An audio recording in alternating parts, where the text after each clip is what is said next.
5 minutes.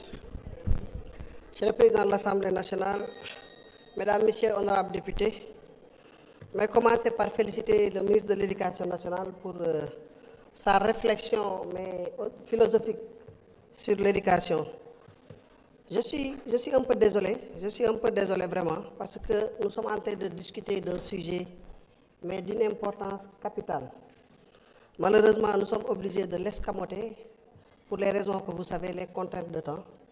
Mais heureusement, ce qui constate, c'est qu'il donne rendez-vous avec les honorables députés de revenir et de pouvoir effectivement approfondir la réflexion. Il est important de le faire. Gis ngeen 990 milliards du budget ñu def ko ci secteur bi et on se rend compte qu'on n'a pratiquement rien fait. C'est 17,2% du budget. 17,2%. Et si on prend le secteur au sens large, en intégrant la formation professionnelle, en intégrant l'enseignement supérieur, on se retrouve à 25%. Ça signifie que 100 francs yooyu jël ci budget bi, les 25 francs vont dans ce secteur-là.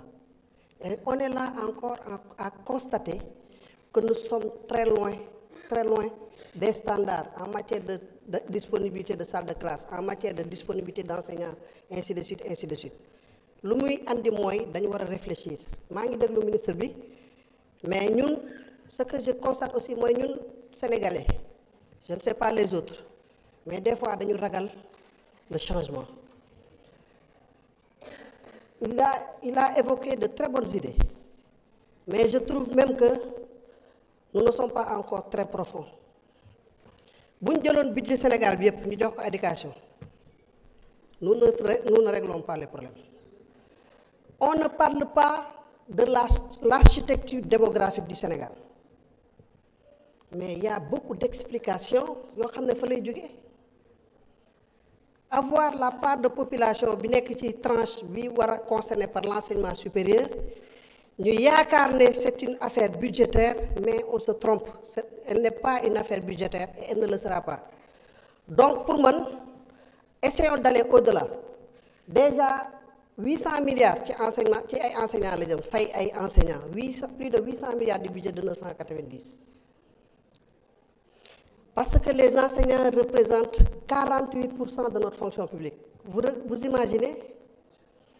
Nous ne sommes pas prêts de sortir véritablement de ces difficultés pour le secteur.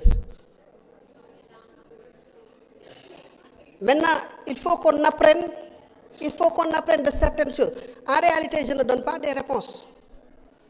J'apporte des contributions à la réflexion pour dire que c'est encore plus profond que nous le faisons et que il faut une réflexion approfondie pour pouvoir appréhender la question. Est-ce que la solution, c'est de construire des salles de classe, c'est de recruter des enseignants, ainsi de suite, étant entendu qu'à ce rythme, avec la démographie, nous n'arriverons jamais à avoir les bons standards, parce qu'on a des contraintes, des limites en termes de disponibilité de la ressource. Tant que cette réflexion permet aux uns et aux autres de se questionner, moi je pense que nous sommes sur la bonne voie. Nous avons des choses à apprendre. On était des centaines qui enseignants ñun ñëpp di ñu jàngal. Kenn ku nekk am un niveau différent de son voisin immédiat. Comment cet enseignant-là réussissait à suivre tout le monde et au bout de 3 ans à ce que ñu mokkal alxuraan, mais près de 500 pages de livres nit ki mokkal ko en un temps si peu. Et après bu demee école moromam yi fa fekk yëpp mu duma leen.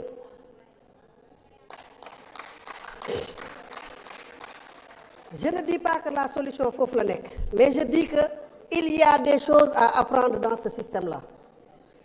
Il y a nécessairement des choses à aller chercher dans ce système, parce qu'on peut parler de tous les sujets, mais si la réflexion n'est pas profonde, si nous ne sommes pas prêts à des ruptures, nous ne réussirons pas cette question. Et si nous ne réussissons pas cette question-là, nous ne nous en sortirons pas. Maintenant, peut-être revenir sur certaines préoccupations beaucoup plus spécifiques, notamment sur vraiment la fiscalisation des rappels. Loolu moom wax naa ci waxati ci li ci gën a yomb daal mooy enseignant bu jàpp ne il est surimposé, il peut faire une réclamation. Mais je suis formel, vraiment je suis formel, sauf moi mes erreurs spécifiques qui pourront être traitées. Le système de fiscalisation du rappel des enseignants est discriminatoire et positivement pour l'enseignant. Il est de 18% par rapport à la moyenne, qui est de 30%, mais cette discrimination ne signifie pas que c'est parce que c'est le revenu qui est faible. Non, c'est parce qu'on a décidé, à partir d'un certain moment, de défiscaliser certaines indemnités pour les enseignants. Mais ce n'est pas que c'est compte tenu juste du volume du revenu. Lolo, vraiment, c'est une question, je le dis de manière claire. Quand on a des sièges surfiscalisés, il faut juste le notifier et on appréciera. Voilà en tout cas ce qu'on pouvait dire. Il commence à se faire tard et il y a une obligation de voter le truc. Mais je vous remercie. Merci beaucoup, monsieur le ministre, pour la compréhension.